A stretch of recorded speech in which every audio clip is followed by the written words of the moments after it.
Hello everyone, welcome to our channel Kumari kitchen. ఈరోజు onion pakoda తయారీ విధానం. ఆనియన్స్ని నేను 2 కప్పులు శనగపిండికి నేను ఒక 6-7 ఆనియన్స్ని తీసుకున్నాను. ఆనియన్స్ని బాగా గట్టిగా ఒత్తినట్టు ఇలా ప్రెస్ చేసినట్లయితే నీరే సరిపోతుంది. ఇప్పుడు వీటికి కావలసిన పదార్థాలు: పచ్చిమిర్చి, పుదీనా, కొత్తిమీర, కరివేపాకు. టేస్ట్కి సరిపడిన సాల్ట్ వేసి మొత్తం బాగా కలుపుకోవాలి. కొంచెం గట్టిగా ఒత్తినట్టు కలపండి.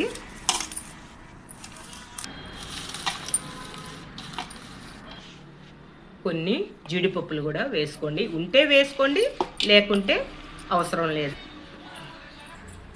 ఒక 1/4 స్పూను గరం మసాలా వేసుకోండి. బాగా నలిపి వేసుకోవాలి. నలపండి, బాగా గట్టిగా నలపండి. ఇలా నలిపి వేసుకుంటే సరిపోతుంది. కొంచెం జీలకర్ర కూడా వేసుకోవాలి. కారం వేసుకోండి. అల్లం వెల్లుల్లి పేస్ట్ ఇలా ఫ్రెష్గా వేసుకుంటే చాలా బాగుంటుంది. శనగపిండి వేసుకోండి.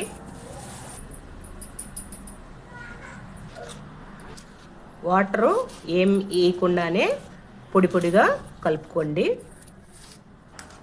గట్టిగా ప్రెస్ చేయకుండా పైనే ఇలా కలుపుకోవాలి. పొడి పొడిగా ఇలా కలుపుకోండి. ముందుగా గ్యాస్ ఆన్ చేసుకొని బండి పెట్టుకొని ఆయిల్ వేసుకొని పకోడా పిండిని ఒత్తినట్టు ఇలా వేసుకోండి, సరిపోతుంది.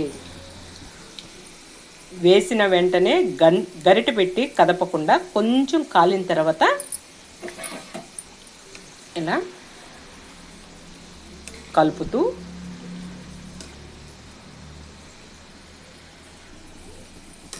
ఈ మాత్రం కాలితే సరిపోతుంది. చూడండి, మంచి కలర్ఫుల్గా వేయించుకోండి. అంతేనండి, ఆనియన్ పకోడా తయారీ విధానం. ఈ రెసిపీ మీకు నచ్చినట్టయితే ప్లీజ్ లైక్ చేయండి, షేర్ చేయండి, సబ్స్క్రైబ్ చేయండి. ఓకేనండి, మరొక రెసిపీతో మళ్ళీ రేపు కలుసుకుందాం. Okay, bye.